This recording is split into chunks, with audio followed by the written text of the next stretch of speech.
한마디로 말해서 네, 오늘은 더불어민주당의 개헌안에 대해 말씀드리겠습니다. 김성애 보좌관의 답정너. 오늘은 체코를 대표하는 경제학자 토마스 세들라체크의 선악의 경제학을 소개해드리겠습니다. 이완배 기자의 경제의 속살. 네, 오늘은 오키나와에서 저항하는 섬 오키나와 소개해드리겠습니다. 정선태 교수의 오늘을 읽는 책. 네, 오늘은 YTN 사장 최남수의 또 다른 논란의 발언을 소개해드리겠습니다. 정상근 기자의 오늘 미디어. 김용민 브리핑. 잠시 후 시작합니다.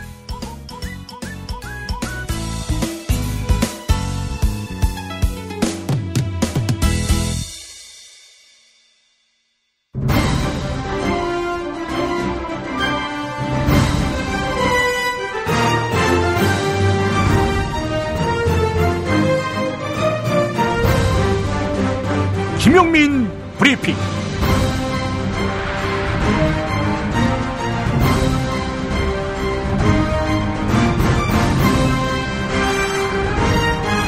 (2018년 2월 5일) 월요일입니다. 안녕하십니까. TV조선이 토요일에 이어서 어제까지 연일 저를 비방했습니다.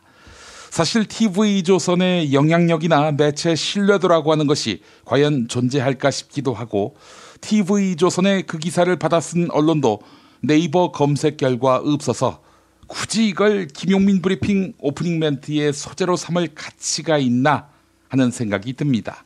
하지만 이른바 왜곡 저널리즘의 전형을 하나 짚고 가도 될 여지는 있겠다 하는 생각이 듭니다.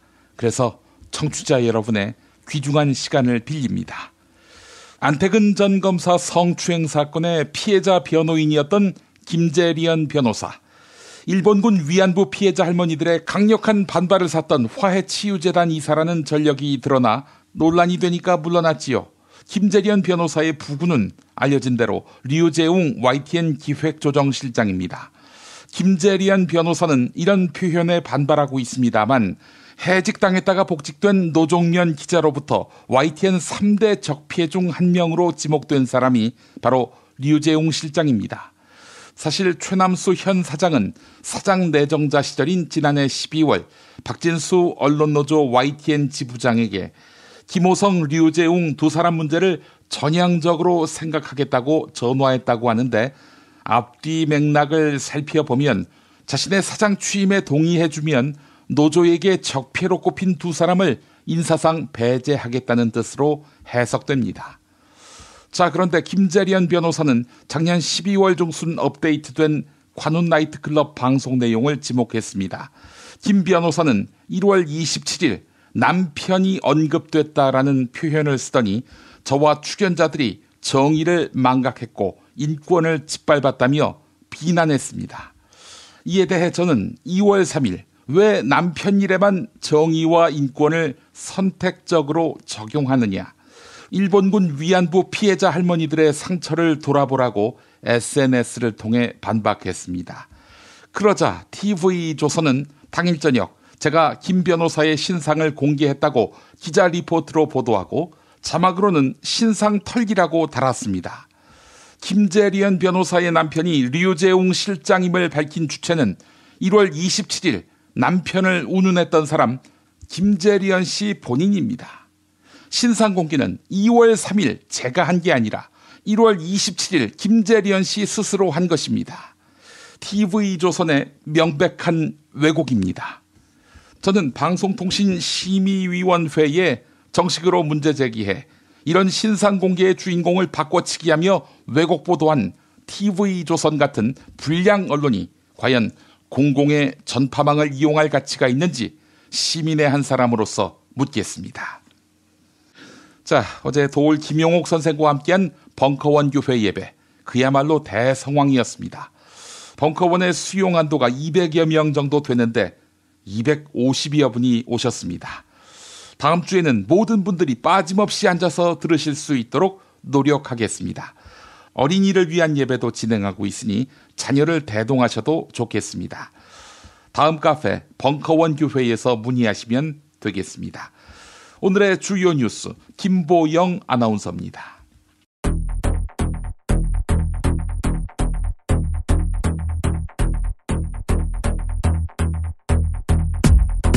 2016년 20대 총선 당시 새누리당 공천 과정에서 박근혜 대통령의 전횡이 있었던 것으로 드러났습니다. 친박근혜계인 이한구 의원을 새누리당 공천관리위원장에 앉히라고 지시했던 것입니다.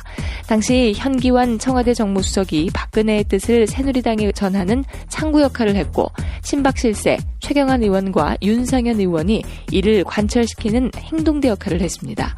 특히 당시 현기환 정무수석은 이한구 공천관리위원장에게 박근혜 정부 청와대가 마련한 이른바 친박 리스트를 전달한 것으로 드러났습니다. 강원랜드 채용 비리를 맡았던 현직 검사가 수사 과정에서 부당한 외압을 받았다고 폭로했습니다. 안미현 검사는 지난해 2월 최흥집 전 강원랜드 사장에 대한 수사를 인계받았는데요. 안미현 검사는 그로부터 2달 뒤 최종원 당시 춘천지검장이 갑자기 사건을 종결하라고 지시했다고 주장했습니다. 아직 사실로 밝혀지진 않았지만 진상조사가 불가피하다는 전망이 나옵니다. 안태근 전 검사장의 성추행 사건 피해자인 서지현 검사가 어제 진상조사단에 출석했습니다. 서지현 검사는 안태근 전 검사장을 비호하는 세력이 자신을 음해하고 사건의 본질을 왜곡하고 있다고 밝혔습니다. 검찰 진상조사단에 출석하며 밝힌 서지현 검사의 발언 들어보시죠. 여전히 가해자의 비호 세력이 진실을 은폐하고 본질을 왜곡하고 있는 현실이 안타깝습니다. 검찰은 서지현 검사가 제출한 자료와 진술을 분석한 뒤 가해자로 지목된 안태근 전 검사장과 사건 은폐 의혹을 받고 있는 최교일 자유한국당 의원에 대해 소환 시기와 방법을 결정할 예정입니다. 지난 토요일 서울 신촌 세브란스 병원 본관 3층에서 화재가 발생했습니다. 이 불은 인명피해 없이 2시간 만에 진화됐는데요. 화재 현장을 조사한 결과 이번 화재는 병원 푸드코트에 위치한 피자 가게 화덕에서 발생한 불씨가 원인이었던 것으로 분석됐습니다. 경찰은 시설 관계자를 불러 과실이 있었는지 조사할 방침입니다.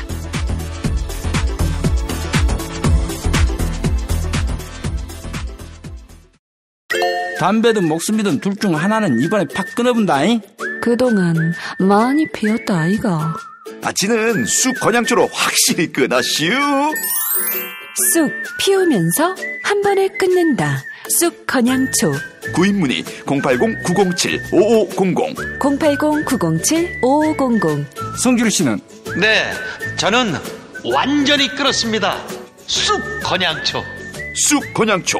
한국금연과학. 충남 금산의 넓은 인삼밭. 정성농장을 일군 농부아버지 이정열 씨. 자연은 노력한 만큼 내어준다. 그 자연의 마음을 알기에 정성농장을 더불어 일구는 아들 이성규 씨도 아버지에게 배운 것처럼 정직하고 또 성실하게. 정성농장 홍삼은 인삼 재배부터 가공 판매까지 모두 책임지고 있습니다. 그래서 대한민국 1등 품질을 자부합니다. 검색창에 정성농장 홍삼을 검색해주세요. 정성농장 홍삼. 전화문의는 010-9754-6972. 다이어트는 결국 먹는 게 문제다! 문제긴 하지. 매끼 식단 챙기기도 번거롭고 빼도 금세 다시 찌고. 아직도 몰라? 비타샵 다이어트를 해봐. 안 그래도 궁금했는데 어떻게 뺀 거야? 몇 개월 한 거야? 몸에는 안 나빠? 물어 뭐래. 비타샵 가봐. 같이 해.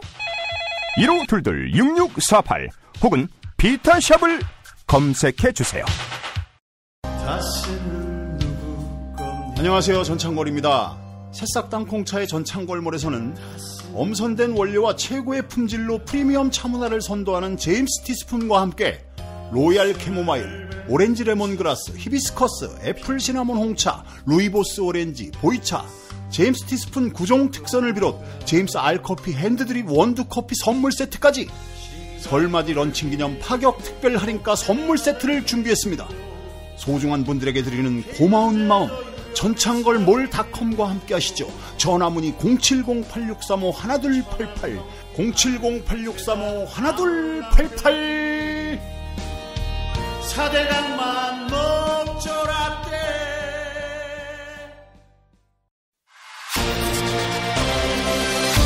답은 이미 정해져 있으니 너는 대답만 해라고 하는 답정너.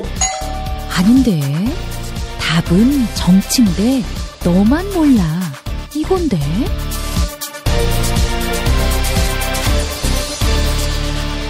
국민보좌관 김성회의 답정너.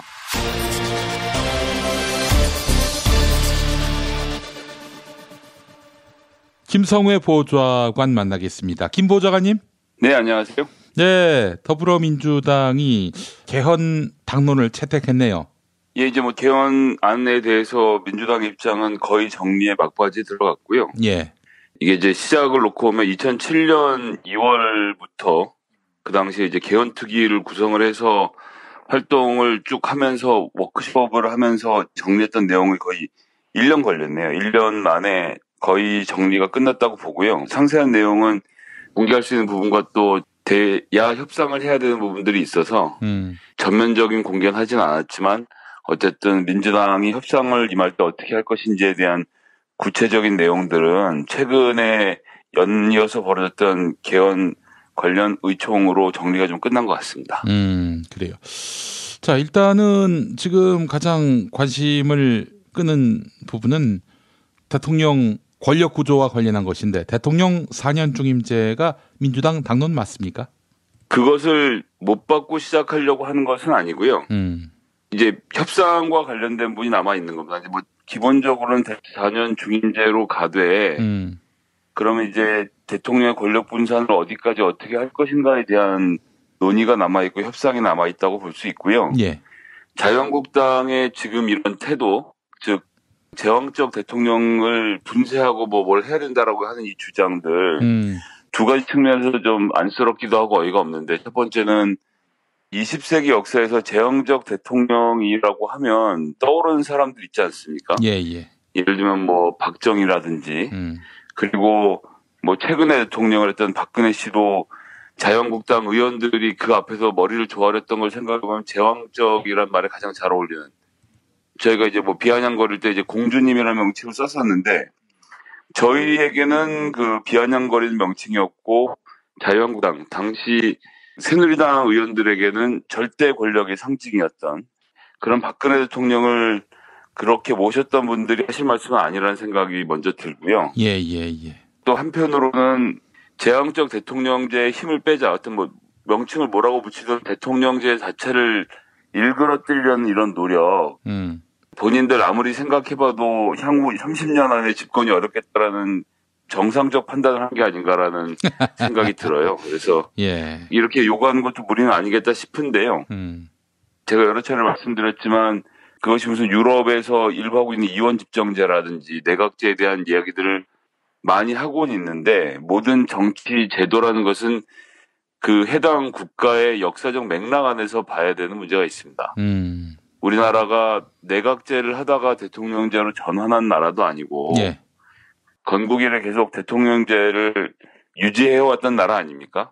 그리고 대통령제가 대통령제 단순히 하나로 볼 것이 아니라 국민의 민의가 모여서 정권을 바꿨을 때 그 대통령이 국민의 민의를 바탕으로 해서 정치 전체를, 사회 전체를 개혁해오는 모습들을 여러 차례 저희가 목도하고 그 효능감을 갖고 있는 상태이기 때문에요.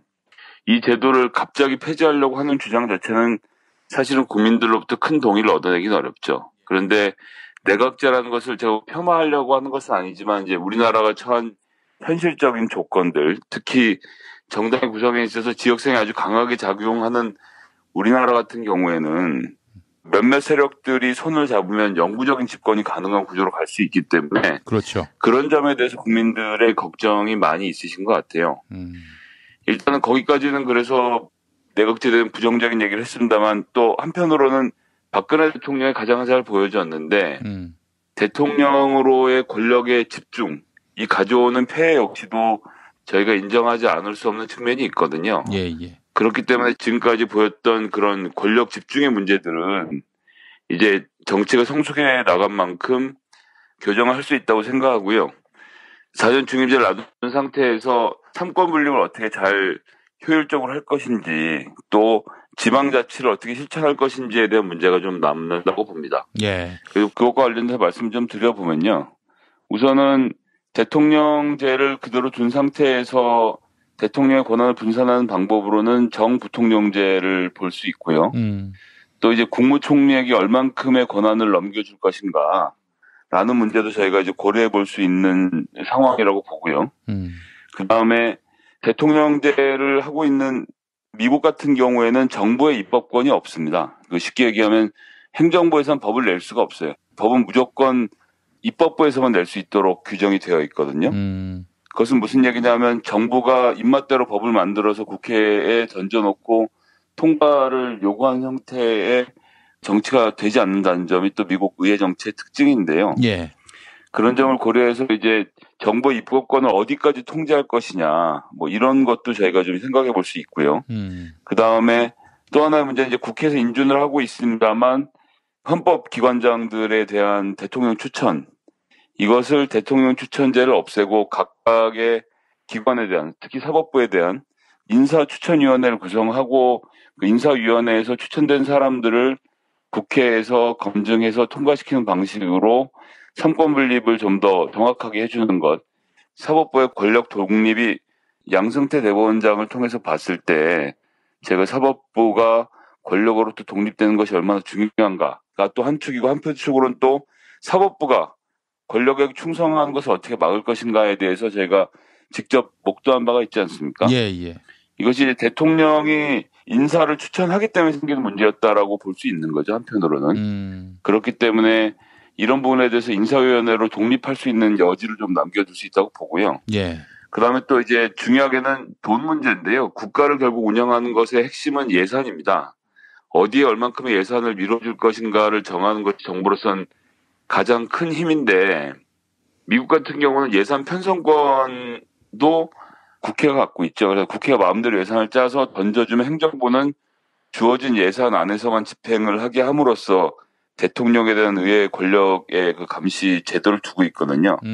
근데 이제 우리나라 같은 경우는 사실 뭐 저도 이제 국회에서 일하면서 그런 점에서 좀 무력감이 듭니다만 정부가 짜온 예산을 그대로 해서 받아들여야 하는 것이 하나의 문제가 있고, 그 다음에 국회가 그 예산을 논의하는 과정에서 불필요하다고 생각하는 예산을 삭감할 수 있는 권한은 보장이 되어 있어요. 그 여야가 합의를 하는 과정에서 예산을 삭감할 수는 있지만 예산을 증액하는 것은 아무리 상임위에서 논의를 해도 기재부나 정부에서 받아들여주지 않으면 그 안은 폐기되는 것이 허다합니다. 즉 입법부가 예산에 대한 증액의 권한을 전혀 갖고 있지 못하다는 문제가 있거든요.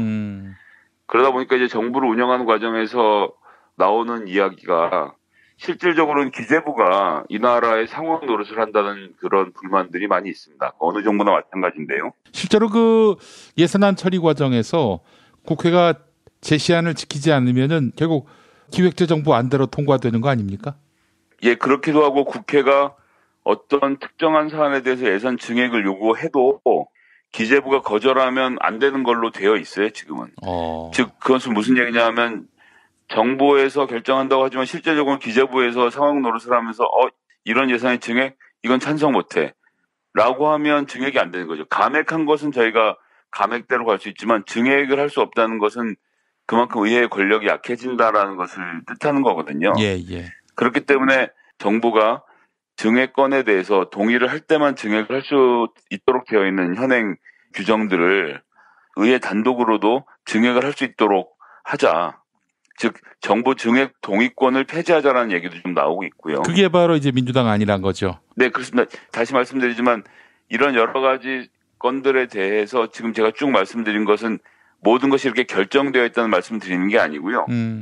야당과 협상하는 과정에서 얼만큼 권력에 대한 통제, 행정부에 대한 통제, 대통령에 대한 통제를 할 것인가를 이렇게 협상을 해갈 것이다라는 예상에 대해서 말씀드리는 거예요. 그래서 제가 지금 말씀드린 내용들이 전부 다 그렇게 하기로 결정한 것이 아니고요. 이제 나올 만한 쟁점들을 설명을 드리고 그 중간에 어디선가 협상을 하게 될 것이라는 말씀을 드리는 겁니다. 그리고 이제 마지막으로 하나 남은 것이 이제 감사원인데요.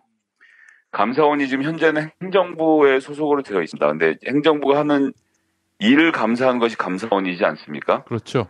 그렇기 때문에 이제 감사원이 독립적인 기구로 행정부에서 별도로 떨어져 나오는 안이 하나 있고요. 아니면 미국의 경우처럼 국회 산하로 감사원을 집어넣어서 입법부가 행정부가 하고 있는 예산 수행, 업무 수행에 대한 감사를 할 수 있는 권한을 좀 대폭 강화하는 방향도 저희가 지금 논의를 하고 있습니다. 그래서 이렇게까지 패키지를 묶어서 말씀드린 것은 이대로 민주당안이 정해졌기 때문에 이렇게 해서 대통령의 힘을 줄이자 이렇게 말씀드리는 것이 아니고 예.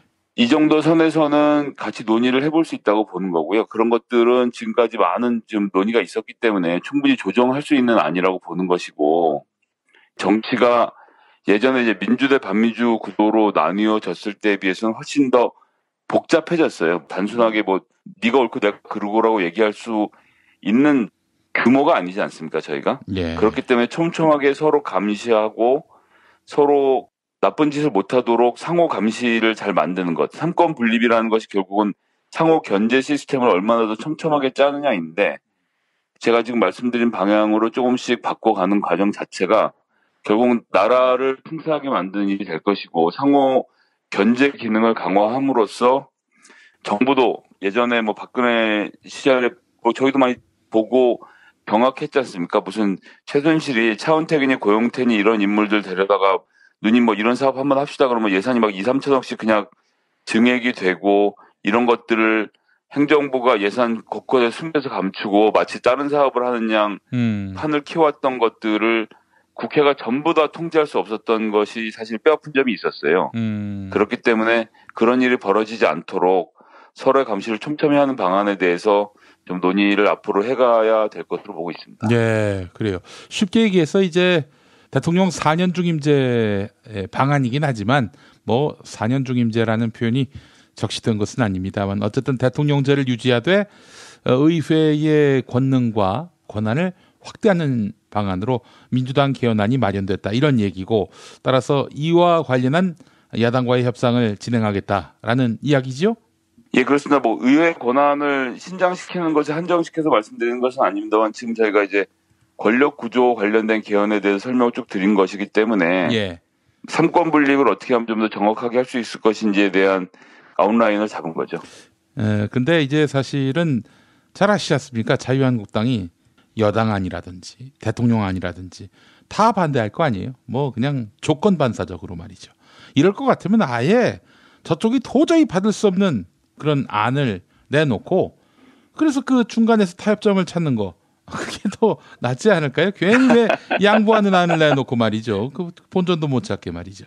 그런 아쉬움이 있네요. 네, 뭐 국회가 이제 소위 말하는 피하 식별을 통한 서로를 죽이는 정쟁터가 되지 않도록 노력을 하려고 하는 거죠. 근데 말씀하신 것처럼 그렇다고 해서 상대방이 저기를 갖고 있는 것을 모른 채 저희가 팔을 벌린다는 말씀 드리는 것은 아니고요. 민주당은 제가 조금 전에도 말씀드렸듯이 2017년 2월부터 시작해서 이미 이 논의를 쭉 이어오고 있다는 점. 그래서 일부 언론에서는 개헌특위 자문위 안을 저희가 베끼고 있는 거 아니냐는 얘기를 하는데 개헌특위 자문위 활동은 3월에 시작이 됐어요. 작년 3월에. 그런데 제가 지금까지 쭉 말씀드렸던 안은 이미 작년 2월에 워크숍을 통해서 기본 뼈대가 나와 있었던 안이기 때문에 이건 뭐 대통령 안이나 국회 자문위의 안을 따라했다는 것은 좀 맞지 않는 말이라는 말씀을 먼저 드리겠고요. 그다음에 이것을 지금까지 이렇게 개헌안을 만들어 오는 과정에서 7만 6천 명에 달하는 권리당원들의 의견을 수렴을 했고 또 여론조사 기관 2군데를 거쳐서 주요 쟁점에 대한 여론조사까지 다 마친 상태에서 1차 개헌특위의 논의를 거치고 또 2기라고 할 수 있는 이 헌정특위의 논의를 쭉 이어온 다음에 의총을 또 2차례 생각나는 건 4차례 정도 좀 하고 그렇게 해서 만들어진 개헌안이거든요. 예. 그렇기 때문에 2월 말까지 좀 다듬어서 완성된 안으로 이야기를 꺼내볼 수 있겠다라고 저희는 지금 자신을 갖고 있는 것이고요. 근데 이제 한국당은 지금까지는 뭐 자기들이 개헌을 하자라고 대통령 선거 때 얘기했다가 막상 정권이 바뀌고 나니까 개헌을 못하겠다고 목리를 부리다가 이제 또 반개헌 세력 예전으로 치면 뭐 이제 청취자분들 중에 전두환 노태우를 기억하시는 분들은 호원 세력이라는 말을 아실 텐데요. 그냥 기존의 헌법안을 고수하자라고 했던 호원 세력의 이미지를 가지게 될까봐 부랴부랴 뭐 이런저런 것들을 내세우고 있긴 한데 이렇게 공부가 안 된 상태에서 한 달 동안 뭘 준비해서 나와서 논의를 하겠다는 건지 전 뭐 김영민 PD님 말씀하신 것처럼 걱정이 좀 크게 되고요. 나온 것 중에서 기껏해야 꼬투리 잡아갖고 이건 또 무슨 뭐 북한식 사회주의 헌법 같네 어쩌네 해가면서 시비를 걸지 않을까 짜증이 나는 거죠. 이게 헌법의 개정이라는 것은 대단히 중요한 사안이고 여야가 합의하지 않으면 통과될 수 없는 그런 엄중한 사안입니다. 그렇기 때문에 30년 전에 비해서 우리나라가 경제력으로도 그렇고 뭐 인권에 대한 인식이나 국제적 관계 여러 가지가 엄청나게 변화해 오지 않았습니까? 예, 예. 다시 떠올려 보면 80년대에는 경찰이 국민을 잡아가서 때리고 고문하고 죽이고 하던 시절이었어요.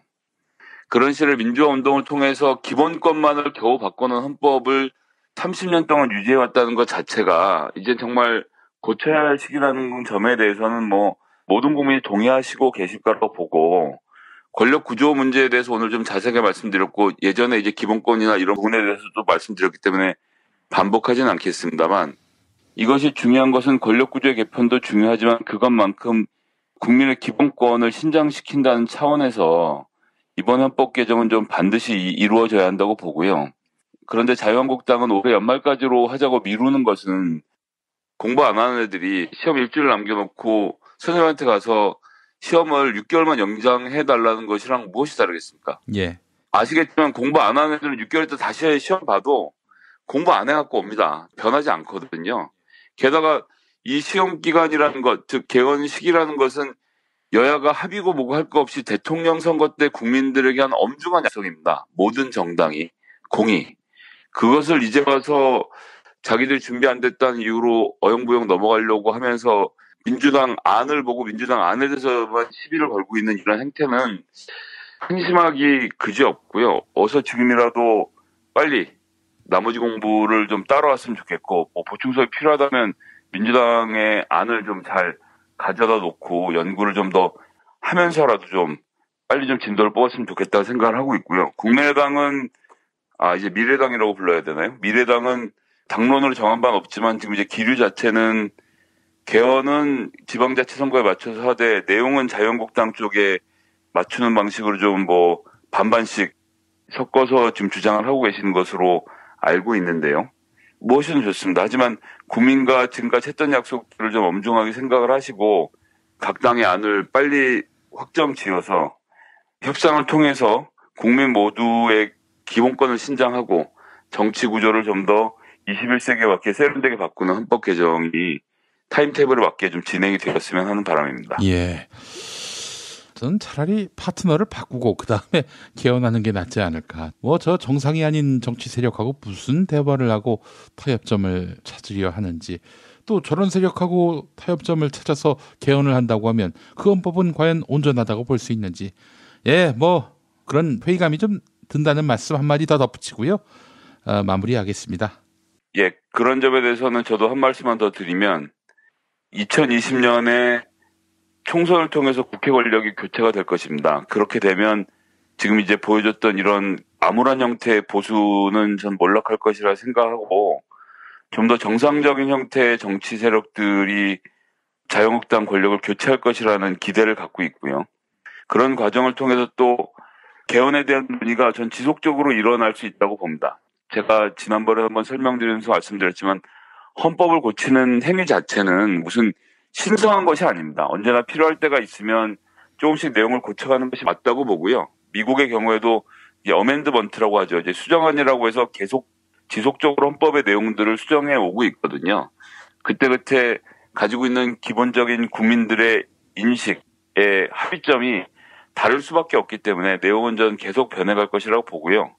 그렇기 때문에 가능하다면 이번 지자체 선거에 맞춰서 개헌을 통해서 정치 권력의 개헌과 또 기본권의 개헌이 동시에 이루어지면 좋지만 만약 그것이 어렵다면 기본권에 대한 부분이라도 빨리 먼저 해결을 하고 김용민 PD님 말씀하신 대로 정치 세력이 교체된 이후에 정치 권력에 대해서 어떻게 하는 것이 국민들에게 더 유리할 것인지 어떻게 하는 것이 삼권이 상호 견제하는 가운데 나라를 발전시킨 방안인지에 대해서 좀 더 진지하게 논의하는 과정을 통해서 그다음번 대선에 또 대통령 후보들이 공약으로 안을 들고 나와서 계속적인 논의를 해갈 수 있다라고 봅니다. 알겠습니다. 자, 김성회 보좌관님 말씀 잘 들었습니다. 네, 감사합니다. 김용민 브리핑 뉴스기 능력평가에서 정답 맞히신 분들에게 드리는 상품 소개합니다. 오늘부터 정답자에게는 신간 노는 것부터 가르치는 이상한 나라를 선물합니다. 핀란드에 빠진 여행사 대표 청주 챌린저 투어의 윤성희 대표가 핀란드 교육 이야기를 전합니다. 노는 것부터 가르치는 이상한 나라, 윤성희 대표가 집필했고 사파에는 시사만화가 고경일 교수가 참여했습니다. 인터넷 서점에서 찾아볼 수 있는 노는 것부터 가르치는 이상한 나라 많은 관심 부탁드립니다. 다른 정답자에게는 애주가들의 한 아이템 술친굼 한 박스 보내드립니다. 포털 사이트에서 술친굼을 검색해주세요. 금요일 정답자 가운데 한 분께 남도 먹거리에서 협찬하는 식품 꾸러미 상품 선물합니다. 인터넷 주소창에 남도먹거리.kr 입력해주세요. 금요일 정답자 가운데 다른 한 분에게는 골반 보정 속옷 바디로직 리포머 팬츠 보내드립니다. 검색창에 바디로직을 찾아주세요. 금요일 정답자 가운데 다른 한 분에게는 머문빌리지 이용권 격주로 보내드립니다. 총 3,000평의 대지와 건물 2동 오직 한 팀에게만 서비스합니다. 애청자 여러분의 성원에 힘입어서 일요일과 평일 가격을 대폭 낮춘 머문빌리지 할인 행사를 진행합니다. 포털 사이트에서 머문빌리지 찾아주세요. 클로징에서 사연 소개된 분께는 별을 따다 구운 과자에서 만든 강릉 두부도넛 선물합니다. 주문 전화 033-6461-2668 인터넷 주문 베이킹파머.co.kr입니다.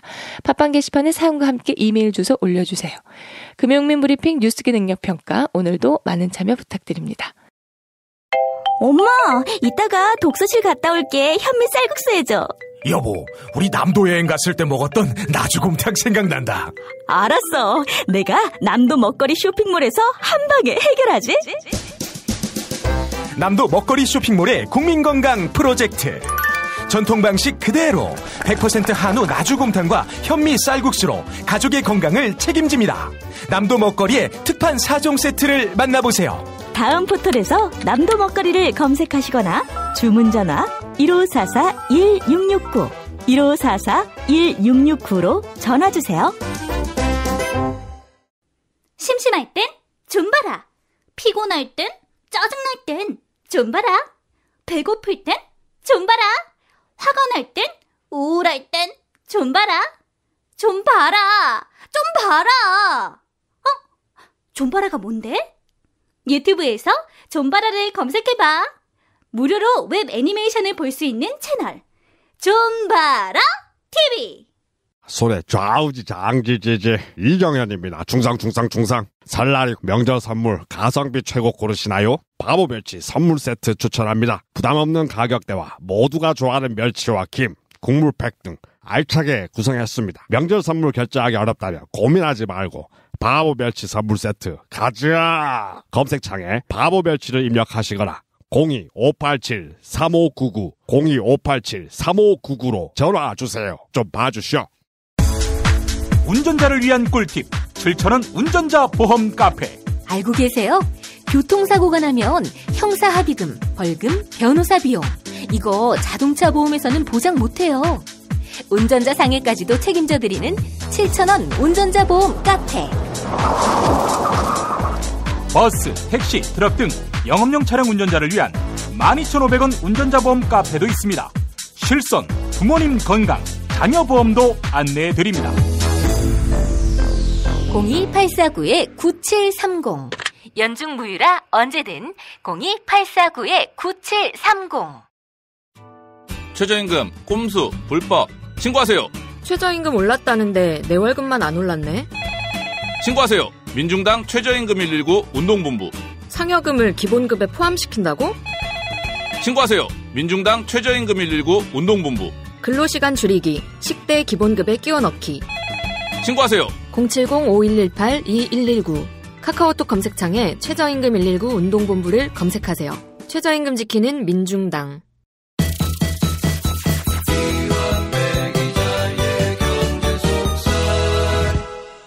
민중의 소리 이완배 기자 만나겠습니다. 이완배 기자님. 네, 안녕하십니까? 예. 자, 이제 또 새 한 주간이 시작이 됐는데, 이번 주에 그 평창 동계올림픽이 있습니다. 그렇군요. 네, 그렇군요. 네. 겨울 스포츠 별로 관심이 없으신가 봐요. 아니요, 시작을 하면은 굉장히 좋아하는데. 예.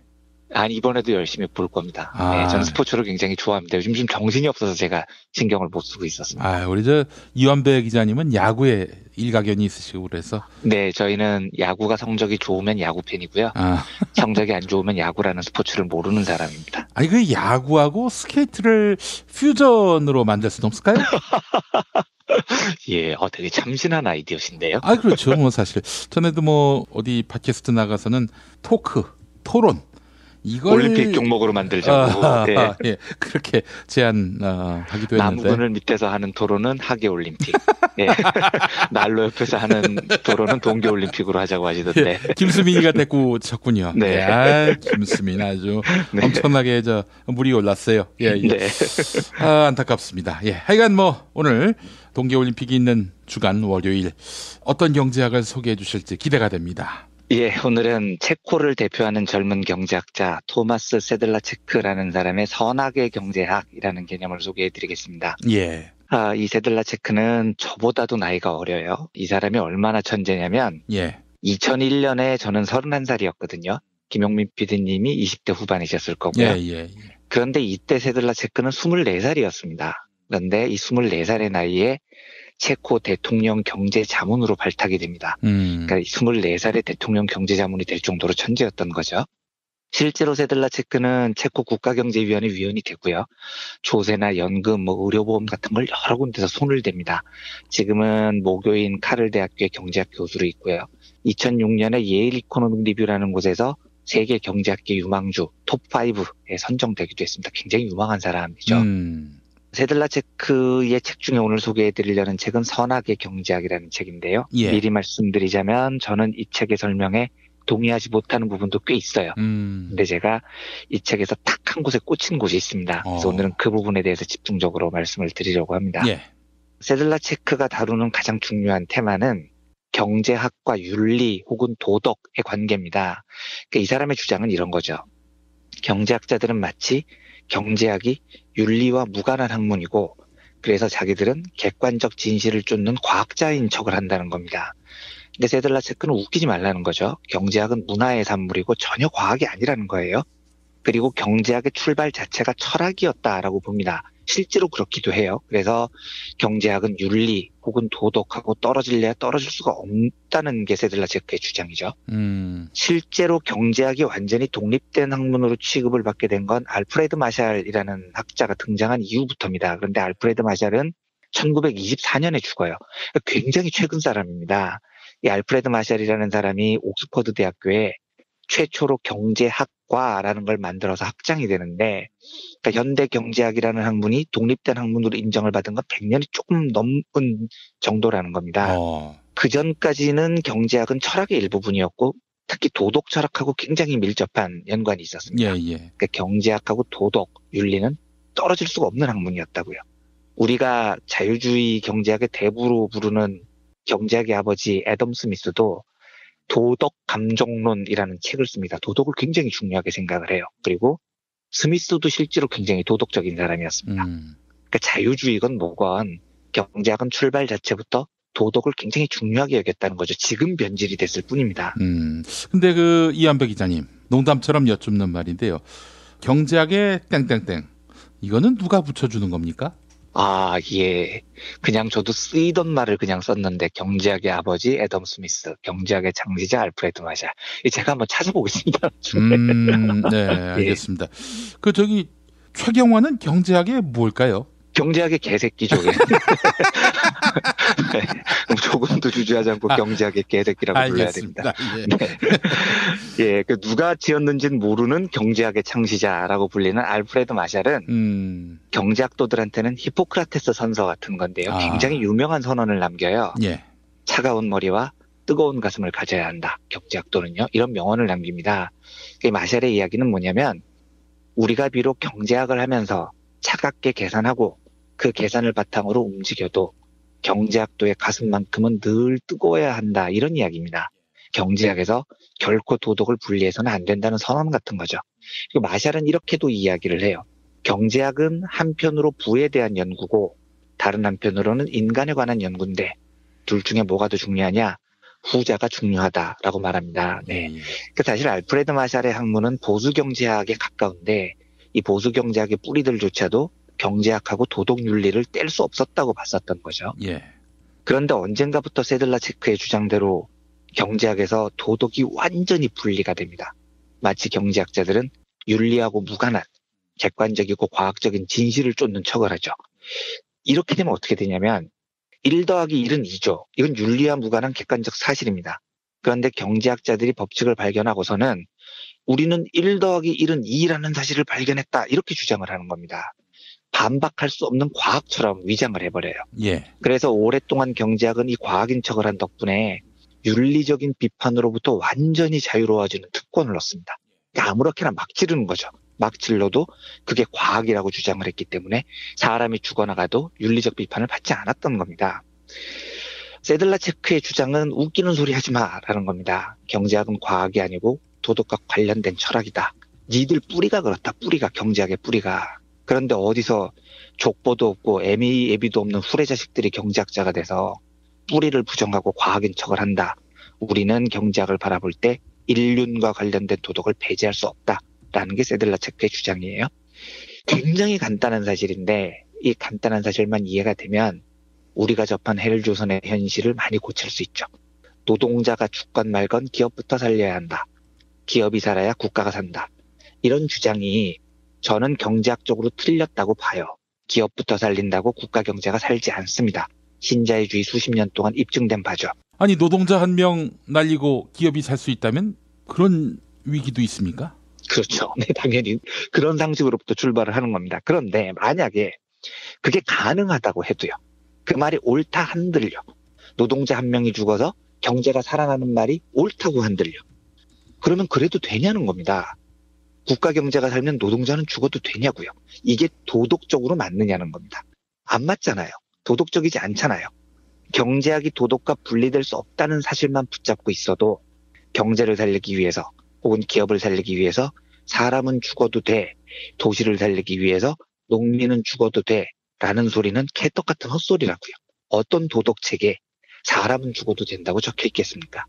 그래서 우리는 도덕과 분리된 경제학 때문에 도덕 자체를 완전히 깔아뭉개고 사는 시대에 돌입을 해버렸습니다. 이게 세들라체크가 제일 걱정하는 거죠. 경제가 압도하는 시대에 요즘 누가 도덕을 이야기하냐는 겁니다. 근데 제가 세들라체크의 주장 중에 제일 충격을 받은 대목은 이겁니다. 이런 질문을 던져요, 책에서요. 과연 선은 이익이 되는가? 라고 묻습니다. 그러니까 들으시는 분들은 어떻게 들으셨을지 모르겠지만 저는 너무 쇼크를 받았습니다. 아, 맞아. 우리가 이런 시대에 살고 있지. 인류는 오랫동안 선, 옳은 것, 도덕 이걸 당연히 지켜야 할 가치라고 믿었고요. 그게 잘 되진 않았을 수는 있지만 그게 옳기 때문에 수많은 사상가들, 철학자들, 선각자들이 똑바로 살자, 올바로 살자 이렇게 가르쳐 왔던 겁니다. 예수, 석가, 공자 어떠한 소년들도 선하게 살라고 가르쳤죠. 그런데 언젠가부터 자본주의 경제학이 윤리학을 씹어먹고 난 다음에요. 선하게 사는 것이 돈이 돼? 이렇게 물어보는 세상이 된 겁니다. 제가 한 10년 전쯤에 EBS 교육방송에서 내 아이의 사생활이라는 다큐 방송을 본 적이 있는데 굉장히 제가 좋아했던 다큐예요. 그래서 책도 제가 구입을 했습니다만 거기에 보면 이런 대목이 있습니다. 방송으로도 한 해 분량으로 처리가 됐던데요. 아이들의 도덕성을 다루는 분야입니다. 도덕성, 작지만 위대한 출발이라는 챕터가 있어요. 예. 그 챕터의 주제가 사람에게 특히 유아 단계에서 도덕성이 어떻게 형성되느냐, 또 도덕성을 키우려면 어떤 훈련이 필요하냐, 이걸 굉장히 흥미로운 실험을 통해서 입증을 한 프로그램인데요. 예. 그 책과 프로그램에서 이런 대목이 나옵니다. 도덕적인 아이가 나중에 결국 성공한다라는 대목이 나와요. 그러니까 도덕성이 성공과 연결된다는 거죠. 근데 저는 그걸 듣다가 되게 참담해지더라고요. 아니, 우리가 사는 사회가 얼마나 각박해졌으면 도덕성을 키우자라는 이야기에 도덕성을 키워야 성공한다는 이야기를 끼워 넣어야 되나요? 만약에 도덕성을 키우는 게 성공하는 것과 관련이 없으면 도덕성은 무시해도 되는 거냐는 뜻입니다. 저도 이제 요즘은 그런 질문이 좀 줄었는데 제가 아이들을 제 나름대로 개똥철학에 기반해서 키웁니다. 뭐 청부인권의 사상에 의거해서 아이들의 의견을 1인 1표의 원칙에 의해서 존중하고 경청하고 아이들에게 어떤 것도 강요하지 않고 뭐 이제 저만의 원칙이 있습니다. 근데 제가 과거에 이걸 책으로 한번 내려고 출판사에 연락을 했더니 대뜸 물어보는 게 되게 좋은 교육 방식 같은데요, 기자님. 예, 혹시 자녀분 성적이 어떻게 되나요? 이걸 물어보더라고요. 그렇게 키워서 성적이 좋으면 책이 잘 팔린다는 거예요. 최소한 서울대를 보내면 10만 부를 팔아주겠다, 뭐 이런 이야기를 하는 겁니다. 그러니까 제가 얼마나 황망하겠습니까? 아이를 천부인권의 사상에 의해서 키우는 것이 그 자체로 옳으냐 그르냐를 판단하지 않습니다. 지금 세상은요. 그렇게 키우면은 성공해? 이렇게 묻고 있는 거죠. 세들라체크가 질문하는 게 그겁니다. 선은 과연 이익이 되는가라는 그 질문이죠. 도덕과 분리된 자본주의가 세상을 덮치다 보니까 사람들이 다 이렇게 묻는 겁니다. 야, 그렇게 하는 게 돈이 돼? 그렇게 하면 좋은 대학 가? 이런 질문이 세상을 지배해버리는 겁니다. 세들라체크는 단언합니다. 말도 안 되는 소리라고요. 도덕은 도덕 자체로 우리가 지켜야 될 것이지 거기다가 그게 돈이 되냐 안 되냐를 묻는 건 옳지 않다는 거예요. 실제로 이제 세들라체크는 기독교에 기반해서 책 이야기를 상당히 풀어나가는데 이런 대목도 있습니다. 요즘 기독교를 보면 선을 행하는 게 투자같이 돼버렸다 이런 대목이 있습니다. 교회가 사람들을 그렇게 꼬신다는 거죠. 살아생전에 선해야 나중에 천국 간다 이렇게 꼬신다는 겁니다.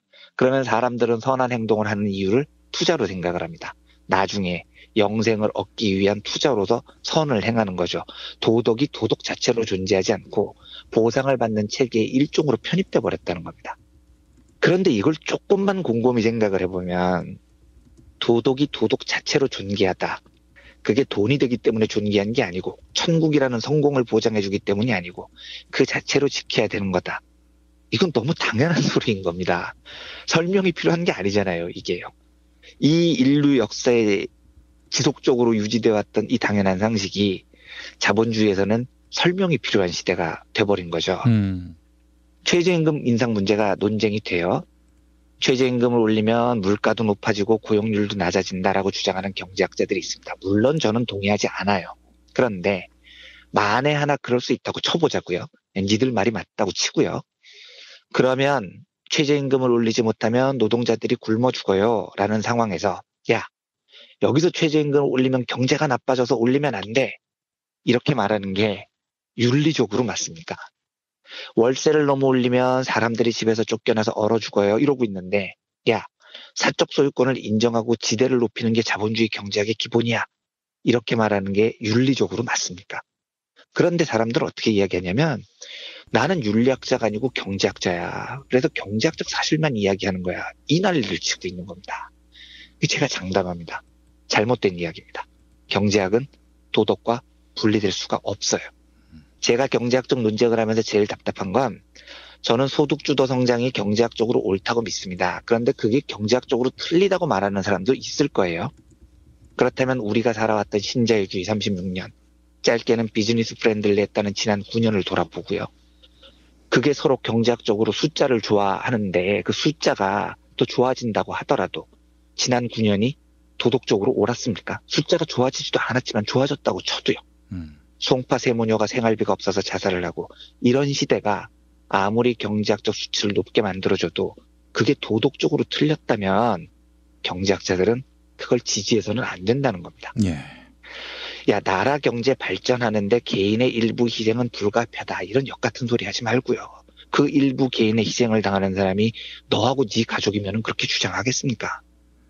세들라체크는 선은 이익이 되는가라는 질문을 통해서 선과 도덕 자체를 이익의 유무로 판단하는 이 자본주의 경제학을 통렬히 비판합니다. 자본주의가 어느덧 윤리를 삼켜버린 시대에 제동을 걸어야 된다고 주장을 하죠. 100% 동의합니다. 경제는 윤리와 떨어질 수 없습니다. 아무리 돈이 돼도요. 그게 윤리적으로 잘못됐다면 멈춰야 됩니다. 발걸음을 딱 멈춰서 해야 되는 거죠.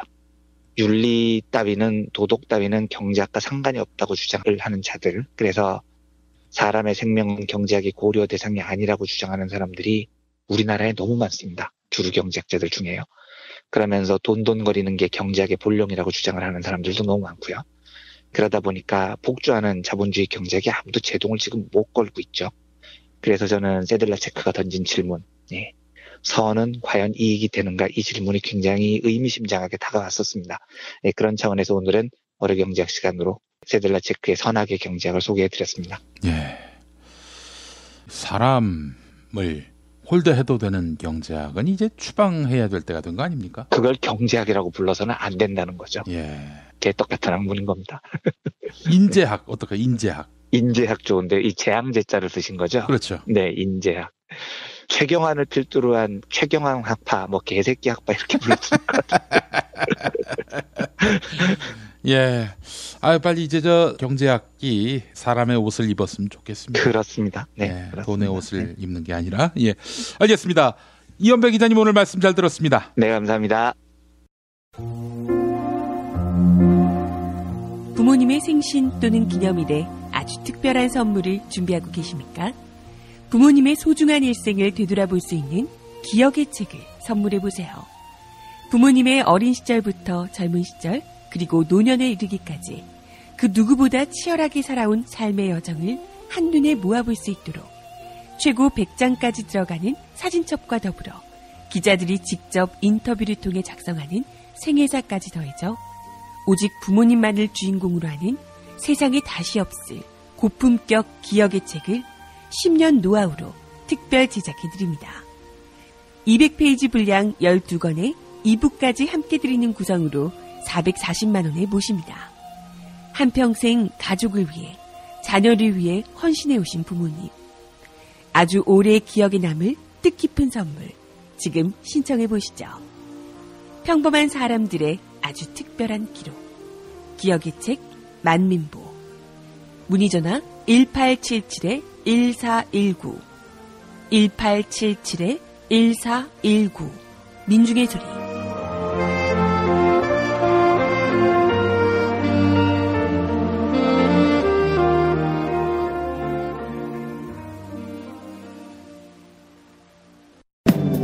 진실은 반드시 밝혀진다고. 무엇이 진실입니까? 대통령이라고 하는 지위를 진실을 밝히지 않는 데에 역이용해서.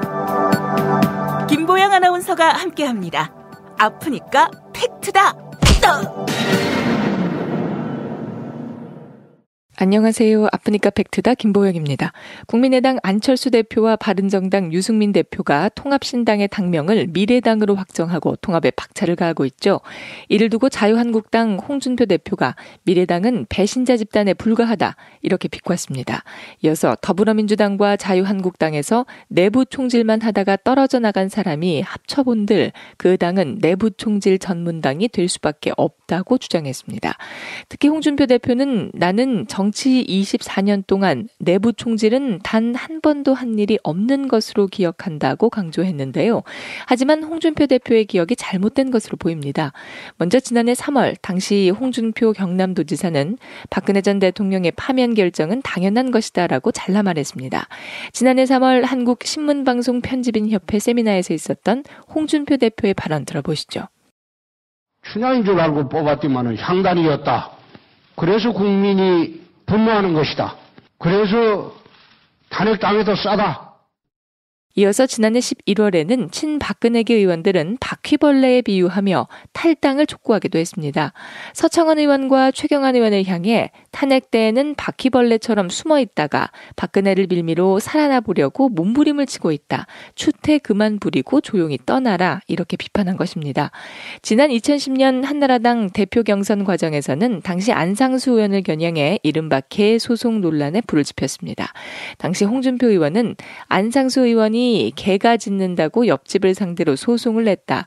옆집과 화합하지 못하는 사람이 어떻게 당내 화합을 하겠냐 이렇게 공격한 바 있죠. 이어서 2015년에는 안상수 창원시장은 마산 로봇랜드 사업에 대해 내용도 모른다. 일개 창원시장이 정신 나가도 분수가 있지. 이런 원색적인 비난을 쏟아내기도 했습니다. 또한 홍준표 대표는 2012년 당시 이명박 대통령을 비판하기도 했는데요. 이명박 대통령이 성장 제일주의를 추구하면서 분배에 소홀하고 여의도 정치를 멀리했다. 이렇게 지적한 것입니다. 특히 친인척 비리와 권력 비리를 이명박 대통령에게 직접 경고했으나 대통령은 둔감했다. 대통령 임기 후반기에 비리가 더 나올 것으로 보인다. 이렇게 꼬집기도 했는데요. 이에 2011년 7월 동아일보는 당시 홍준표 의원이 한나라당 대표로 선출되자 내부 총질을 한다고 비판받는 인물이다. 이렇게 소개한 바 있습니다. 지금까지 아프니까 팩트다였습니다. 야, 너 홍어 판다 그랬지? 팔지. 근데 홍어가 진짜 그렇게 몸에 좋아? 아니, 끝내준다니까. 우리 엄마 관절염인데? 홍어. 나 숙취는? 홍어. 마누라 다이어트는? 홍어. 큰 이모 변비? 홍어. 작은 형 소화불량은? 홍어. 여동생 피부? 홍어. 큰 누나 주름? 홍어. 명절 때 선물은? 홍어라니까. 근데 비싸지? 열라 싸고 열라 맛있는 홍어가 있다니까. 어디? 알싸한 홍어. 1599-6456.com 혹은 1599-6456 전화 주문도 가능합니다. 골반 잡자 바로 잡자 바디로직, 허리 통증 바로 잡자 바디로직, 몸매 교정 바로 잡자 바디로직, 자세가 좋아지는 골반 교정 타이즈 바디로직. 검색창에 골반 교정 바디로직. 삐딱한 남성 골반, 허리에도 역시 바디로직입니다. 바디로직의 효과를 못 느끼셨다면 100% 환불해드립니다. 자세한 환불 조건은 홈페이지를 참조하세요. 팟캐스트가 업어키운 미궁 대장사랑입니다. 올 설날은 유독 기대되는 설날입니다. 늦어도 설날까지는 그분께서 504호에 꼭 입장하시길 바라는 간절한 염원을 담아 미궁 대장사랑에서 2만원만 구매하셔도 총 4,000개의 선물을 쏴드립니다. 그분께 반드시 빅동의 추억을 헌정하겠다는 순결한 집념, 설날 504호 4,000개 헌정 프로젝트, 지금 미궁 대장사랑에서 확인해주세요. 활력이 필요할 땐 뉴트리션 닥터스 콜라겐, 탱탱함이 필요할 땐 뉴트리션 닥터스 콜라겐, 콜라겐은 뉴트리션 닥터스, 콜라겐은 뉴트리션 닥터스. 약국에서 찾으세요. 뉴트리션 닥터스는 약국식품 전문기업입니다. 문의전화 1688-5807, 1688-5807. 안녕하세요. 사과나무 인슈 대표 박재현입니다. 타인의 과도한 권유로 시작된 보험의 적폐, 중복가입, 그만둔 설계사, 계속 오르는 보험료. 이제는 내 스스로 청산할 때입니다. 정직한 사람들이 만드는 바른보험 사과나무 인슈는 검증된 통계를 바탕으로 한 알파고급 보장 분석을 통해 보험 불만 제로에 도전합니다. 내게 맞는 보험을 직접 리모델링하세요. 1877-6604 바른보험 사과나무 인슈.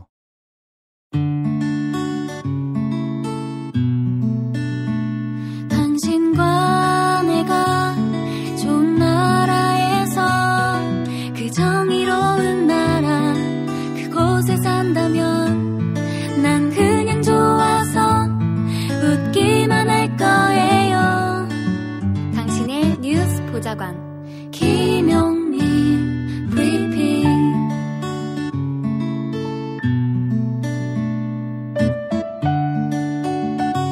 대한민국 뉴스 브리핑의 선두주자 김용민 브리핑. 계속해서 김보영 아나운서가 오늘의 날씨를 전해드립니다. 날씨를 전해드립니다. 오늘도 영하 10도 안팎의 한파가 기승을 부리겠습니다. 아침 기온 서울 영하 12도, 대전 영하 12도, 광주 영하 9도, 대구 영하 10도를 나타내겠습니다. 낮 기온은 서울 영하 6도, 춘천 영하 5도, 전주 영하 2도, 부산 1도가 예상되는데요. 칼바람이 불면서 체감온도는 더욱 떨어지겠습니다. 미세먼지 농도는 전국에서 좋음 단계를 나타낼 전망입니다. 여기는 대한민국 브리핑 1번지 김용민 브리핑입니다.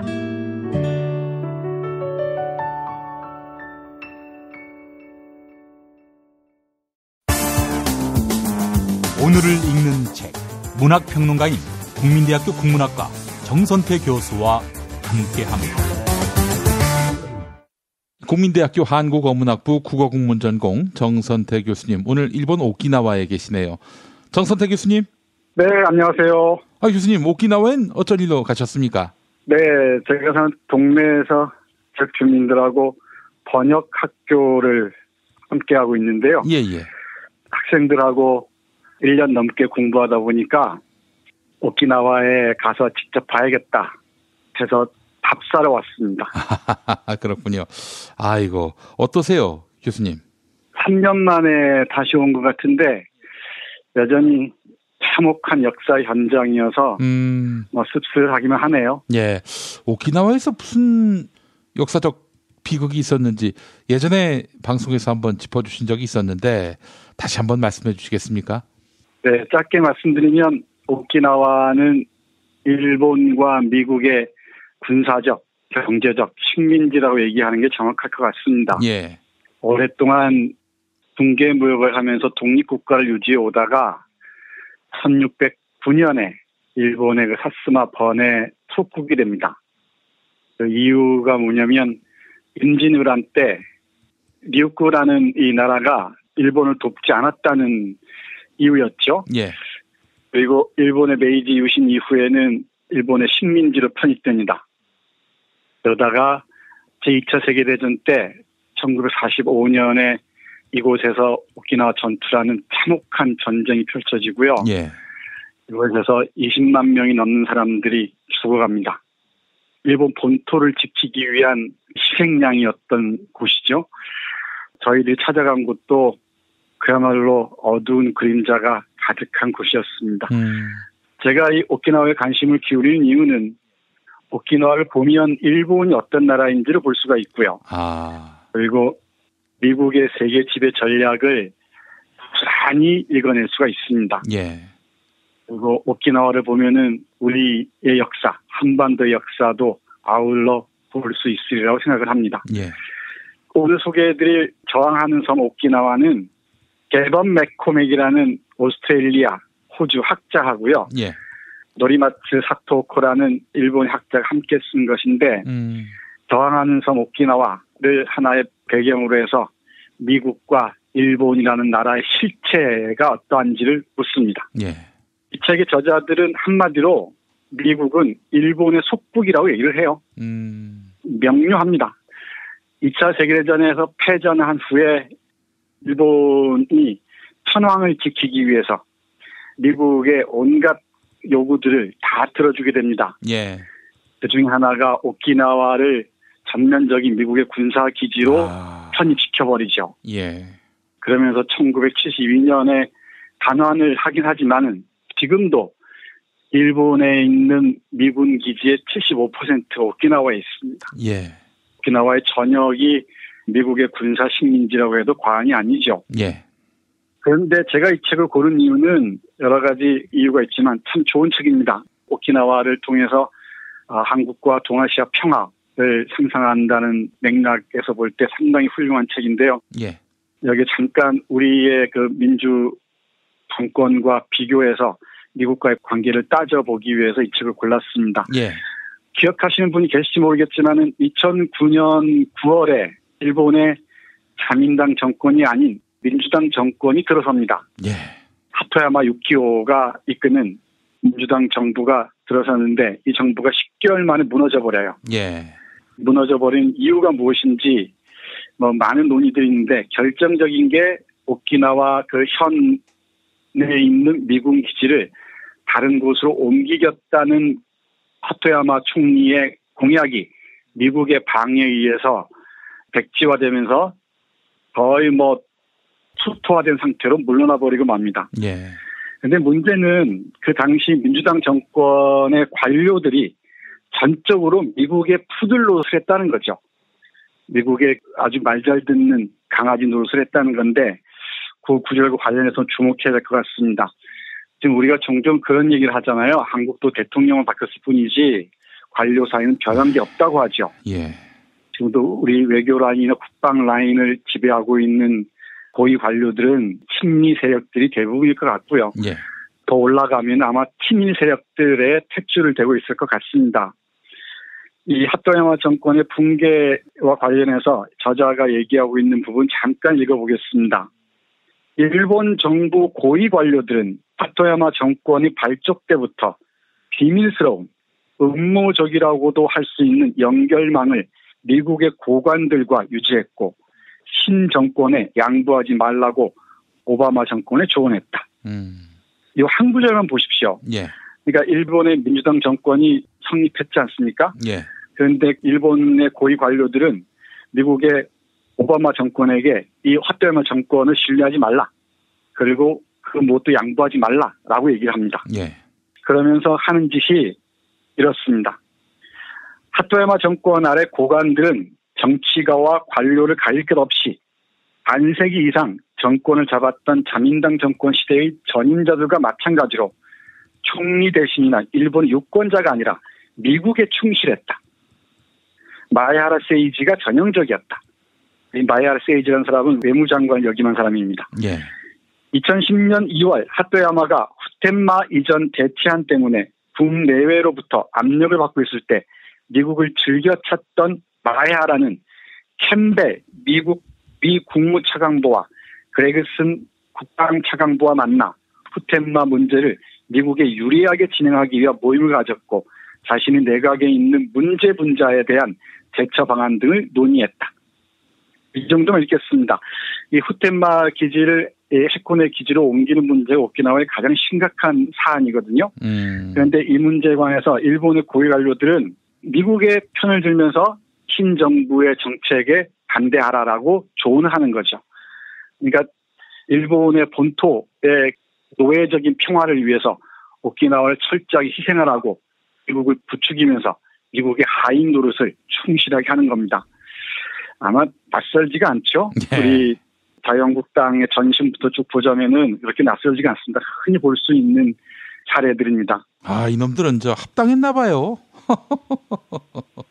아마 크게 다르지 않습니다. 나중에 또 한번 말씀드리겠습니다만은 이 자유한국당의 전신과 현 자유한국당이 미국에 대한 태도는 일본의 극우 세력들 또는 민주당 하에서도 민주당이 지금 거의 망가졌지만은 예. 그 고위 관료들 대부분이 바로 공유하고 있는 노예적인 태도라고 할 수 있을 것 같습니다. 예. 저자는 이렇게 얘기해요. 이렇게 주권자의 세금으로 고용된 관료들이 주권자의 대표인 정권이 자신들의 입맛에 맞지 않는다고 해서 미국을 받들면서 총리 대신을 폄하하고 끌어내리려 했던 것이 일본 민주주의의 현실이었다는 것이죠. 이게 바로 미국에 철저하게 예속되어서만 자기 자신을 증명하는 일본의 정치 세력들의 민낯을 고스란히 보여주는 게 아닌가 그런 생각을 합니다. 예. 그래서 이 미군 기지도 미군 기지지만은 이 오키나와를 본다는 것은 결국은 가까이는 우리 한국을 보는 것이고요. 강정기지를 한번 떠올려 보십시오. 예, 예. 나아가서는 일본과 동아시아, 대만, 베트남까지를 우리가 아우를 수 있는 하나의 점이지대로 상상할 수 있을 것 같습니다. 평화가 옮아가는 중간지대라고 얘기할 수 있겠죠. 그러니까 예컨대 우리 김 PD 월남전 때 고엽제를 대량 살포한 거 기억나시죠? 기억합니다. 네, 이 고엽제를 저장하던 곳이 이곳이고요. 아. 베트남을 폭격하던 전진기지가 바로 오키나와였습니다. 그리고 베트남을 침공한 미 해병대들이 실전 훈련을 하던 것도 오키나와였습니다. 오키나와의 곳곳을 전쟁의 상흔으로 가득하게 해놓고서 여전히 일본 본토와 결탁해서 오키나와를 식민지화하고 있는 게 바로 이곳의 현실인 것 같습니다. 예. 그런데 이런 열악한 환경 속에서도 오키나와의 시민운동은 대단히 활발하고요.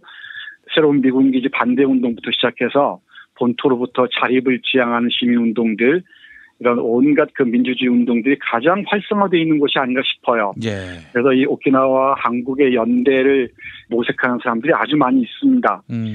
만약 이런 곳에서 민주주의 운동이 활성화됐으면은 미국 쪽에서는 당연히 환영해야겠죠. 근데 미국은 철저히 이걸 봉쇄합니다. 저자들이 살짝 얘기한 것에 따르면은 만약에 중국이나 북한이나 이란이나 시리아, 이른바 미국 쪽에서 볼 때 악의 축이라고 할 수 있겠죠.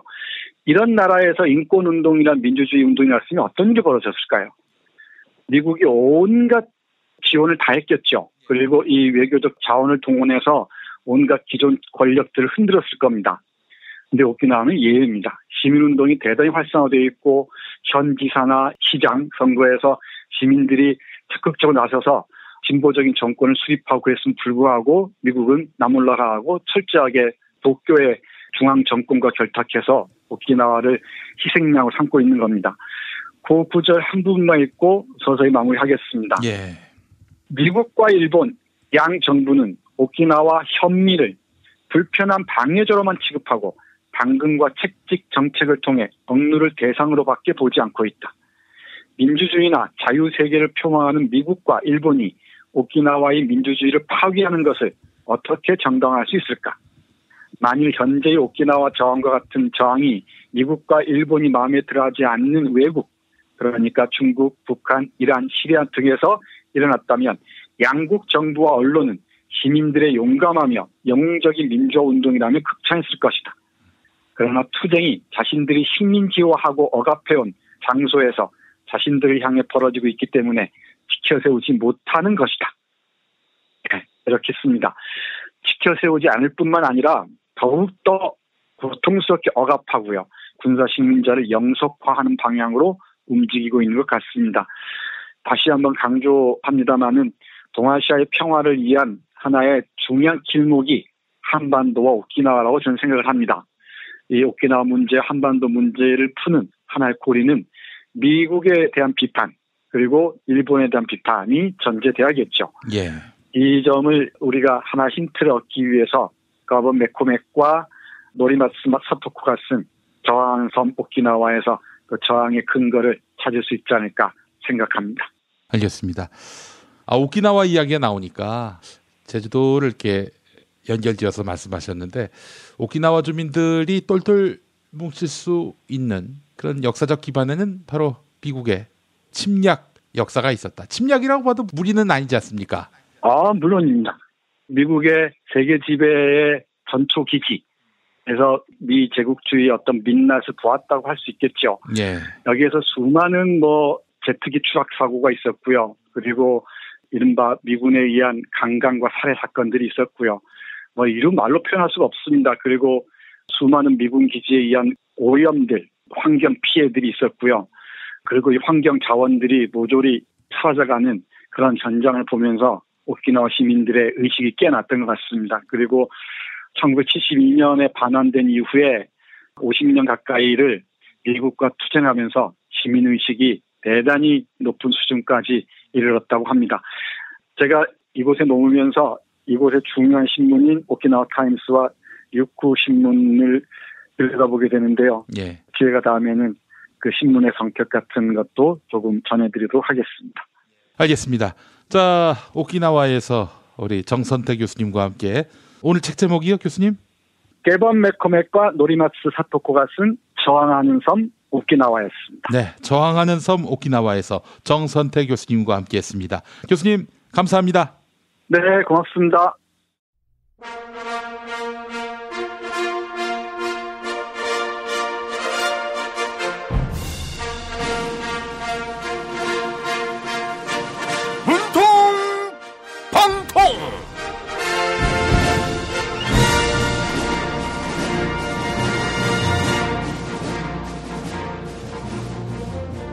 대통령 문재인입니다. 성추행 피해를 폭로한 서지은 검사에게 응원과 지지를 보내는 국민들이 많이 있는데요. 홍준표 자유한국당 대표도 성희롱 문제 때문에 굉장히 분노한 상태라고 합니다.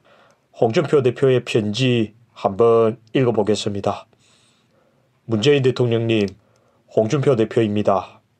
종편 MBN에서 내가 류여해 전 자유한국당 최고위원을 수년간 성희롱했다고 보도를 했습니다. 나는 내 각시가 세상에서 제일 예쁘고 아름답다고 생각하면서 살아온 사람입니다. MBN이 문법적 실수라며 정정 보도문을 냈는데 참 가정스럽습니다. 가짜 뉴스도 언론의 자유입니까? 법적 조치를 곧 취할 겁니다. 홍준표 대표님, 거짓말을 밥 먹듯 하는 분이 가짜 뉴스에 흥분하시면 어떻게 합니까? 심지어 얼마 전 홍준표 대표님은 구정 전에 또 화재 사고가 날 것이다. 이렇게 말씀하셨잖아요. 마치 화재 사고가 나라. 이렇게 고사 지내는 것 같습니다. 영남지방의 행정과 지방의회는 자유한국당이 맡고 있으니 책임을 면하기 어렵잖아요. 네? 그 발언만큼은 거짓말이 아니라고요. 대구에서 휘발유통을 들고 지하철을 타려던 30대 남성이 경찰에 붙잡혔다고요? 아이고, 홍준표 대표님, 이런 건 제발 홍 대표님의 말이 틀려야 합니다. 네, 청와대 홈페이지에 홍준표를 사기죄로 처벌해달라는 국민청원이 등장했다고요.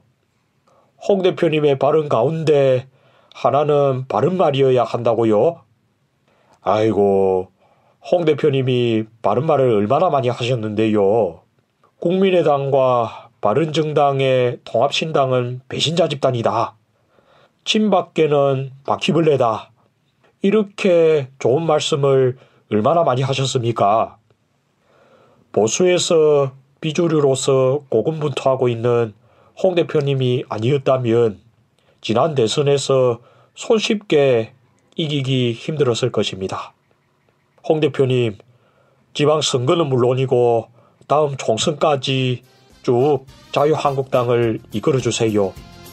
홍준표 대표님에게 태진아 씨가 부른 동반자 띄워드리겠습니다. 당신은 나의 동반자,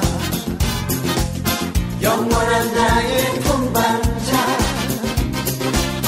내 생애 최고의 선물, 당신과 만남이었어. 잘 살고 못 사는 건 타고난 한자지만 당신만을 사랑해요. 영원한 동반자요. 당신은 나의 동반자, 영원한 나의 동반자, 내 생애 최고의 선물, 당신과 만남이었어. 잘 살고 못 사는 건 타고난 팔자지만 당신만을 사랑해요. 영원한 동반자요.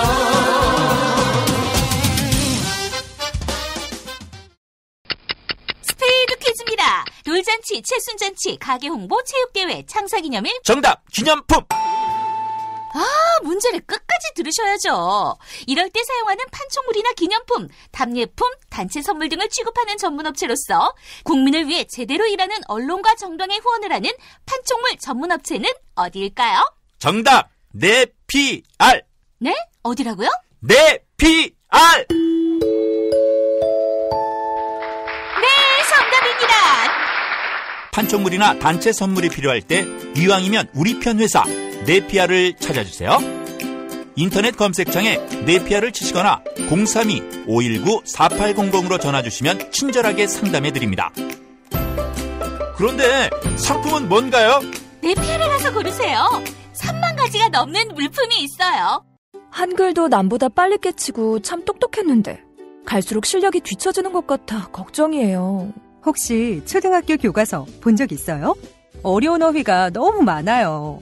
학교에서는 어휘 개념을 하나하나 설명해줄 시간이 정말 부족하잖아요. 그럼 어떡하죠? 내 아이의 어휘만큼은 내가 책임져야죠. 어휘 공부의 정석.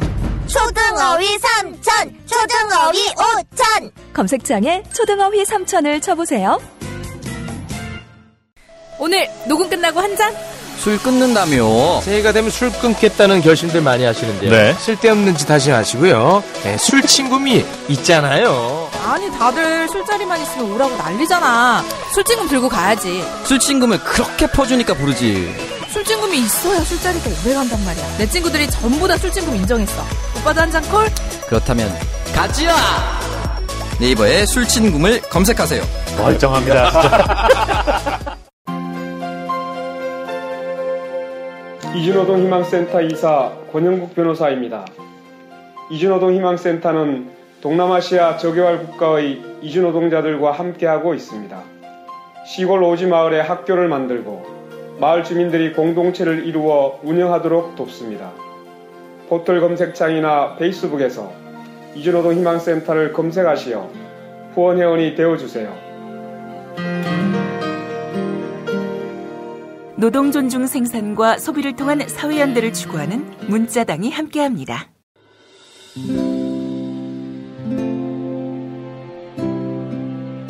그러니까 목사님은 우리 남북 관계에 있어서도 큰 정기를 마련해 주셨습니다. 늦봄 문익한 목사 탄생 100주년. 민주화와 통일운동을 위해 11년 4개월간 옥고를 마다하지 않은 행동하는 양심. 오늘 우리가 누리고 있는 이 민주주의 또 문익환 목사님 덕분이 아주 큽니다. 그가 24년 동안 살았던 서울 강북구 인수봉로 통일의 집이 6월 1일 문익환 통일의 집 박물관으로 거듭납니다. 사람들이 이렇게 항상 북적북적 이렇게 했던 공간이라 아버지한테만 아니라 우리 모두들한테 굉장히 큰 의미가 있는 통일의 역사를 기억하며 통일의 길을 모색하는 문익환 통일의 집 박물관 기념사업 추진위원으로 함께해 주시겠습니까? 이건 단지 어떤 유가족들의 유산이 아니라 우리 시대가 가지고 있는 유산이기 때문에 자세한 안내는 포털 사이트에서 문익환 통일의 집을 입력해 주세요.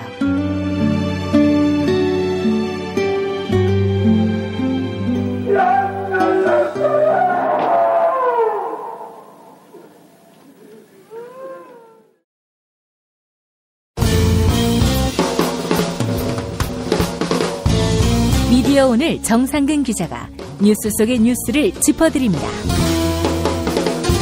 정상근 기자의 오늘 미디어.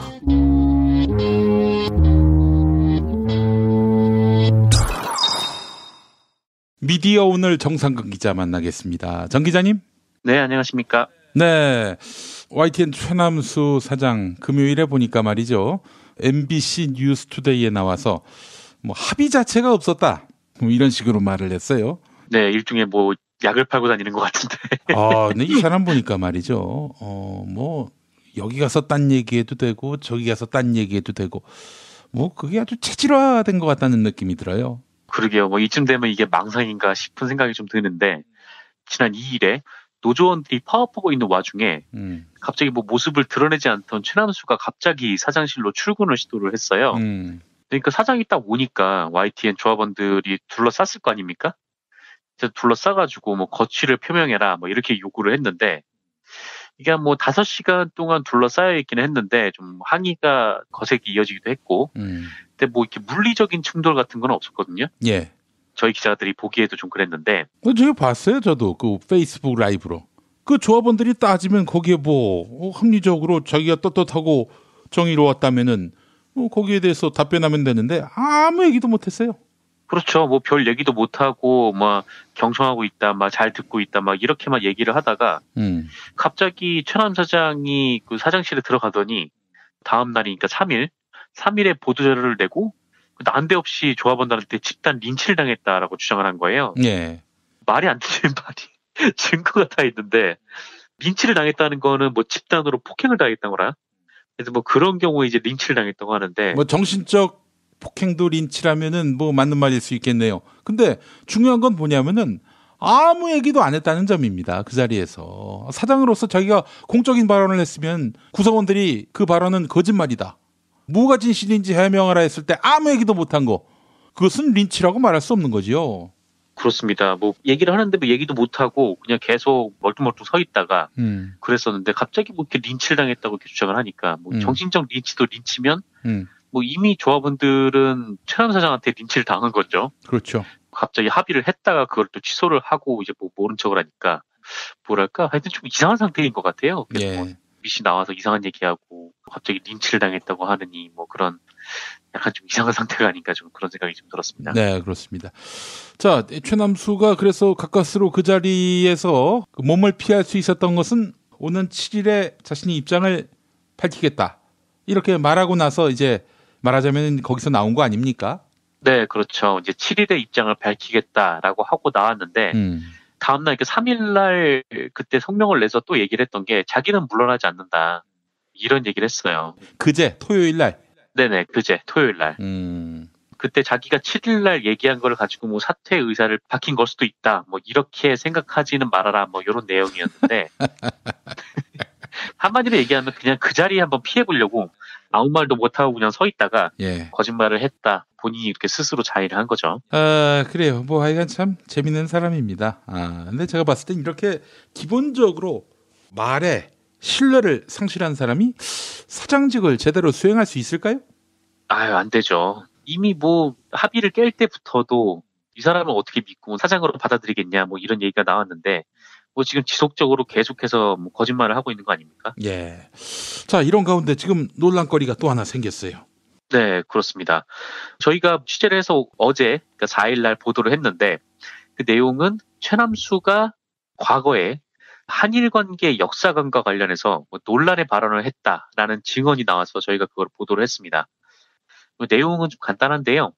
제보에 따르면 최남수가 머니투데이 방송, 그러니까 MTN 사장 시절이던 지난 2015년에 있었던 일이라고 하는데요. 당시에 기업체 관계자 3명, 그리고 그 최남수 사장을 포함해서 MTN 관계자 3명이 식사를 하는 자리였어요. 예. 네, 이 식사가 정확하게 시점이 언제인지는 알 수 없고요. 근데 이 자리에서 이제 최남수가 이렇게 얘기를 했다고 합니다. 왜 한국 사람들은 일본에 사과하라는지 모르겠다라는 얘기를 했다고 해요. 예. 그리고 일본이 지금 왜곡하고 있는 뭐 위안부 관련 역사 등에 대해서도 전쟁 중에 안 그런 나라가 어디에 있냐 뭐 이런 말을 했다라는 겁니다. 이건 뭐 저희에게 제보를 한 제보자의 주장인데요. 그러면서 이제 저희가 확보한 제보자는 이렇게 저희한테 얘기를 했는데 최남수 사장이 자신의 생각을 뒷받침하는 근거로 이 식민지 근대화론 등 뉴라이트 세력들의 논리와 다르지 않은 주장을 해서 놀랬다. 네, 이렇게 얘기를 하면서요. 그의 발언에 문제의 소지가 있어서 내가 직접 여기서는 가볍게 얘기할 수 있는데 다른 데서 그런 얘기하면 큰일 난다. 뭐 이렇게 제지를 했다라고 했는데 그러면서 이 제보자가 하는 말은 그의 이야기를 들었을 때 이 사람 뉴라이트인가? 뭐 그런 생각도 들었고 예. 아 역시 박근혜 정부에선 저런 역사관을 갖고 있어야 언론사 사장이 되는구나. 이렇게 생각까지 했다고 합니다. 그래서 이거에 대해서 사실 여부를 좀 확인을 해야 되니까 뭐 저희 김도영 기자가 최남수 사장한테 연락을 해서 확인을 해봤는데 최남수 사장은 길이길이 날렸대요. 그래서 뭐 이게 뭐 심각한 명예훼손과 왜곡이다 뭐 이런 말을 하면서 그런 말 한 적 없다. 뭐 사실을 증언해줄 다른 배석자도 있다. 명예훼손에 대해 앞으로 분명하게 방어할 것이다. 뭐 이렇게 얘기를 했다는데 예. 반면에 저희한테 증언을 했던 사람은 뭐 그렇다면 뭐 최 사장과 직접 대면할 생각도 있다. 이렇게 얘기를 하면서 거듭 사실임을 확인을 했다고 합니다. 예. 어쨌든 뭐 이런 일이 있었죠. 그래요. 아니 왜 지가 해놓고 지가 노발대발합니까? 뭐 그 말에 노발대발한 게 아닐 수도 있죠. 그냥 이게 알려진 거에 대해서 노발대발하는 걸 수도 있고. 예. 하지만 지금 최남수 사장이 뭐 이 제보자를 색출하려는 거 아닌가 뭐 그런 생각도 좀 드는데. 예. 어쨌건 지금 계속 이게 버티면 버틸수록 본인한테 좀 더 비참해지는 것 같아요. 그런 생각도 좀 들었습니다. 예, 알겠습니다. 여간 참 이 양반 갈수록 코너로 몰리는데 이 최남수 씨를 사실상 YTN으로 데려온 사람들은 이 상황의 심각성을 제대로 인식하고 있기는 한 건가요? 사실 그 사람들이 더 문제라면 문제인데 어쨌건 최남수 사장은 가장 뭐 앞에 선 사람으로서 뭐 조합원들과도 부딪히고 막 그러고 있지 않습니까? 예. 근데 이 과거 이제 YTN에서 뭐 적폐라고 불리는 사람들, 이 사람들은 딱히 뭐 언론의 주목도 받지 않고, 예. 그냥 최남수만 앞에 내세워서 잘 살고 있는 것 같아요. 그래서 지금 YTN 노조에서는 분명히 최남수뿐만 아니라 이 최남수를 내세웠던 이 사내 적폐들에 대해서도 분명한 청산이 있어야 된다. 좀 이런 입장인데, 예. 본인들이 그렇게 뒤에서 장난질 같은 걸 하고 있다면은 앞으로 나와야죠. 본인들이 직접 나와야죠. 네, 알겠습니다. 뭐 최남수 씨 이야기는 뭐 길게 할 것도 없을 것 같아요. 자, 지금 홍준표 자유한국당 대표가 MBN을 상대로 전면전을 선포했어요. 네, 그렇습니다. 이게 뭐 개요를 좀 말씀을 드리려고 하는데 네. 시작은 1일에 시작이 됐어요. 지난 1일에 MBN 기사로 시작이 됐는데요. 기사 제목이 류여해도 미투 동참? 홍준표에게 수년간 성희롱 당해왔다입니다. 그래서 기사 내용은 뭐 류여해 전 자유한국당 최고위원이 나도 성희롱을 당했다라고 주장을 하면서 홍준표 대표가 자기를 이제 주모라고 불렀던 거, 예. 그것도 이제 성희롱이고, 자기는 뭐 성희롱할 대상이 아니다, 뭐 이렇게 홍준표가 그렇게 얘기했던 것도 뭐 성희롱이다, 뭐 이렇게 얘기를 한 건데요. 보니까 이거는 어뷰징 기사였던 것 같아요. MBN도 이거를 어떤 뭐 기자가 썼다기보다는 그냥 온라인 팀으로 나간 거다라고 하는 걸 보니까 그냥 뭐 요새 뭐 미투 운동이 확산되고 또 홍준표, 류여해 이렇게 걸면은 조회수가 꽤나 많아요. 그래서 잘 나가니까 그냥 어뷰징용으로 쓴 것 같고 어쨌건 뭐 이 상황에서 핵심은 홍준표나 류여해나 둘 다 뭐 한심한 사람이긴 한데 이 홍준표가 류여해한테 뭐 주무 어쩌고 저 사람은 뭐 성희롱할 대상도 아니다 이런 얘기를 한 거는 홍준표의 그 바닥까지 떨어진 뭐 성인식을 잘 보여주는 장면이기는 하죠. 네. 근데 어쨌든 이 중에서 이 수년간이라고 제목에 썼던 부분은 오보인 것 같아요. 예. 뭐 류여해도 오보라고 밝혔고 홍준표가 류여해랑 만난 게 지난해라고 하니까요. 이에 대해서 MBN이 정정보도하고 사과를 했습니다. 그런데 홍준표가 난데없이 이 기사에 초강도 대응을 내놓은 거예요. 예. 그래서 그게 2일인데 이날 오전 9시에 그 서울 여의도 자유한국당 당사에서 신임 조직위원장 임명장 수여식 같은 게 있었는데 이 홍준표 대표가 딱 들어올 때 MBN 기자가 촬영을 하고 있었나 봐요. 예. 근데 홍준표가 MBN 기자한테 MBN은 오늘부터 출입 금지다. 기자 철수해라. 앞으로 당사 출입도 못한다. 뭐 이제 안 되겠어. 뭐 이런 식으로 얘기를 했대요. 예. 근데 더 웃긴 거는 MBN 카메라 기자가 그 얘기를 듣고 카메라를 철수했대요. 그것도 좀 황당한데. 예. 그리고 나서 이제 홍준표가 자신의 페이스북에 MBN에서 내가 류여해 전 최고위원을 수년간 성희롱했다고 보도했다. 류여해를 안 것은 지난 4월 대선 때 방송 출연한 때부터인데 어떻게 수년간 성희롱을 했다는 보도를 할 수 있냐 뭐 이렇게 썼습니다.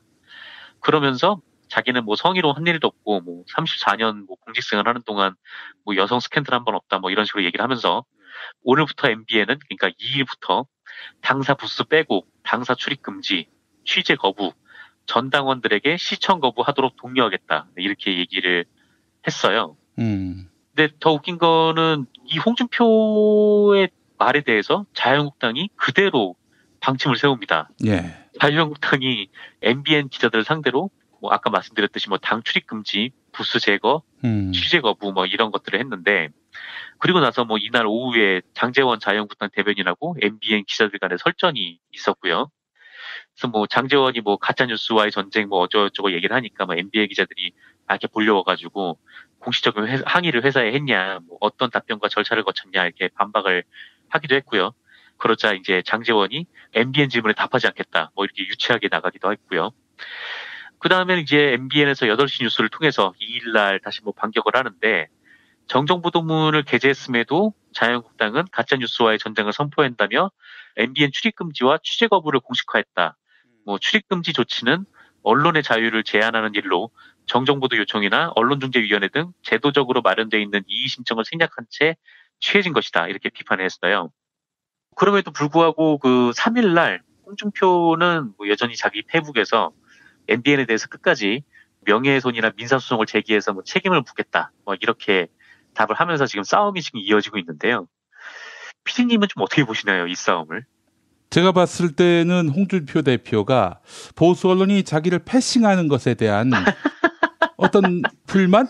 이런 것들을 가장 만만한 언론인 MBN을 상대로 표출하고 있다. 이렇게 전 봅니다. 아, 네. 그렇군요. 정치적 부분에서는 잘 모르겠고 그냥 제 개인적인 감상만 좀 말씀드리면 네. 이거 정말 제가 본 중에 손꼽히는 진짜 추악한 싸움이다라는 생각이 들었는데요. 일단 MBN 같은 경우에는 언론이 어뷰징을 해대면서 데스킹도 제대로 안 보고 PV나 벌어보자고 하는 행동이 이번에 이제 큰 문제를 만들어낸 거고, 또 홍준표는 자기 자신이 그야말로 이제 가짜뉴스의 이제 숙주잖아요. 네. 그런 상황에서 뭐 자기 반성도 없고, 뭐 SBS에서는 뭐 SBS를 없애겠다느니, 뭐 SBS나 뭐 KNN이 뭐 문재인 정부에 장악됐다느니 이런 말을 일삼고, 또 MBC에서는 뭐 자신한테 질문하는 MBC가 뭐 이상해졌다느니, 좌편향됐다느니 뭐 이렇게 얘기를 하기도 했었죠. 하여튼 이런 홍준표와 언론의 추악한 부분이 또 만나가지고 진짜 오랜만에 보는 일종의 이제 개싸움을 좀 보는 것 같아요. 정치적으로 보면은 이제 PD님 말씀이 좀 맞는 것 같고요. 하여간 재밌는 동네입니다. 제가 봤을 때는 다른 언론 기자들이 MBN과 함께 스크럼을 짜고 함께 싸워야 한다고 봅니다. 네, 그렇죠. 아니, 뭐, MBN이 분명히 뭐, 가짜뉴스인지는 잘 모르겠지만, 어쨌거나, 홍준표가 류여에게 성희롱적 발언을 한 거는 사실이니까요. 근데 뭐, MBN이 부분적으로 실수한 게 있다고 쳐도, 이거를 뭐, 당사 출입 금지나 뭐, 이런 식으로 대응을 하는 게 좀 말이 안 되지 않습니까? 근데 뭐 그렇게 대응을 한다고 해서 지금 보수 언론들의 홍준표 패싱이 뭐 멈출 것 같진 않아요. 예. 지금 좀 이런 상황에서 오히려 지금 언론에서 홍준표가 좀 이렇게 가짜 뉴스를 퍼뜨릴 때마다 아주 정색을 하고 비판하거나 아니면 진짜 법적으로 딱 걸어가지고 이 사람이 거짓말을 하면은 그만큼 충분히 처벌을 받게 좀 했어야 되지 않나. 또 그런 생각도 한편으로 좀 들기도 했습니다. 알겠습니다. 자, 홍준표 MBN 이야기까지 마무리하겠습니다. 자, 정상근 기자님 수고하셨습니다. 네, 감사합니다.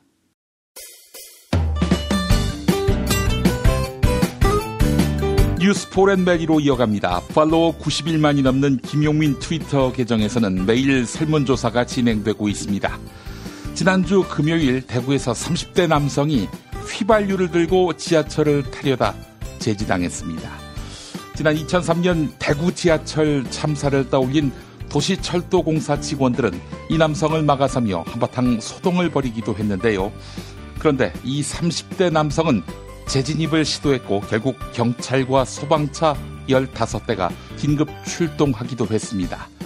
시민들은 이 사건에 대해 어떤 견해를 갖고 있을까요? 오늘 새벽 5시까지 2257분이 의견 남겨주셨습니다. 93%, 거의 모든 시민들은 30대 남성의 행동에 범죄 의도가 있어 보인다. 이렇게 응답해 주셨습니다. 범죄 의도가 없어 보인다는 의견은 7%에 머물렀습니다. 트위터 의견 볼까요? 소탐대실님, 휘발유를 어디에 쓸 거냐고 물었더니 차에 쓸 거라고 답했네요. 그런데 정작 차가 없다고 합니다.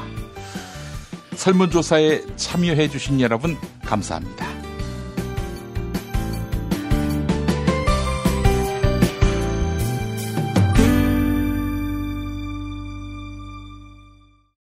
김용민 브리핑 뉴스기 능력평가 정답 맞히신 분들입니다. 지난주 문제는 특정 명령을 반복 입력하는 프로그램의 명칭 맞히는 거였죠. 정답 매크로인데요. 정답자 또리아빠님, 다음 정답자 역사청사님, 촛불혁명을 두고 자유한국당이 헌법적 가치에 논란이 있다고 논평을 내놨네요. 후한무치 극치입니다. 지지 영육영사님, 언제나 건승하세요. 항상 응원합니다. 무운통방통님, 미투운동 확산은 사회가 건강해지고 있다는 증거가 있습니다. 프렌드 2601님, 권력을 가졌다는 이유만으로 다른 사람을 폭행하고 상처 주는 일이 없어졌으면 합니다. 클로징 사연 당첨자 프로그7님입니다. 게시판에 이메일 적어주시면 별을 따다 군가재에서 만든 강릉 두부도넛 보내드립니다. 김용민 브리핑 2부, 김용민의 뉴스 브리핑 알고 계십니까? 지상파 라디오 서울 SBS 러브 FM 103.5와 부산 KNN 러브 FM 105.7로 매일 오전 6시 20분부터 40분 동안 함께하실 수 있습니다. 새벽에 나온 새 소식, 당일 대한민국을 뒤흔들 핵심 이슈, 김용민의 뉴스 브리핑에서 미리 만나실 수 있습니다. 이제 오늘 날씨 알아보겠습니다. 기상청에 최혜윤 리포터가 나가 계시죠? 네, 안녕하세요. 다수는 누구 겁니까? 제 건 아닙니다. 아, 그렇군요. 뉴스 더하기 뉴스, 김용민의 뉴스 브리핑, 최고의 브리핑 놓치지 마십시오.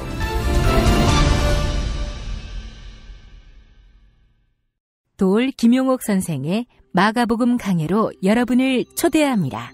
이 마가복음이라는 게 대단히 중요합니다. 왜냐하면 복음서의 원형이기 때문에. 원형.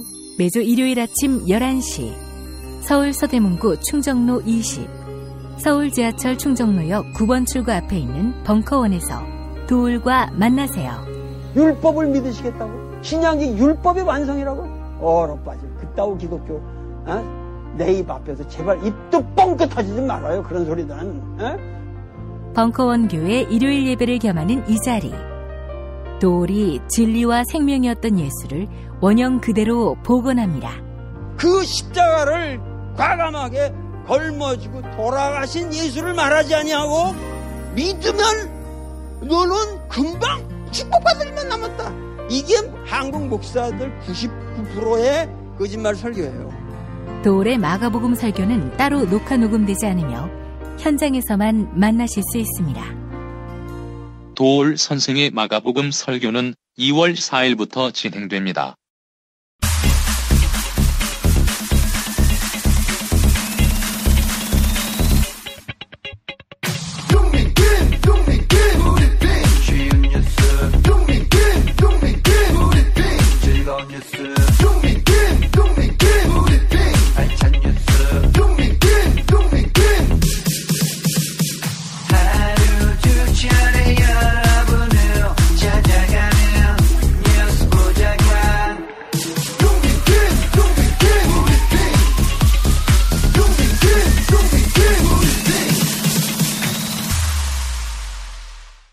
팟캐스트 포털 팟빵의 김용민 브리핑 게시판에 올라온 사연 일부 소개합니다. 프로그7님, 병원 화재가 너무 자주 발생해 의심스럽습니다. 병원은 누구나 드나들 수 있는 통제가 안 되는 곳이지요. 화재 원인을 철저히 규명해야 합니다. 라고 하셨고요. 살구와 다래님, MBN이 거짓 보도를 한다며 홍준표가 방을 빼라고 하네요. 그 잣대를 자신에게 먼저 대볼 생각은 없는지 궁금하네요. 네, 본인은 누구에게도 내부 총질을 한 바 없다, 이렇게 이야기한 홍준표 씨한테 너무나 많은 기대를 갖고 계시네요. 네, 2018년 2월 5일 월요일 김용민 브리핑 모두 마치겠습니다. 애청해주신 여러분 감사합니다.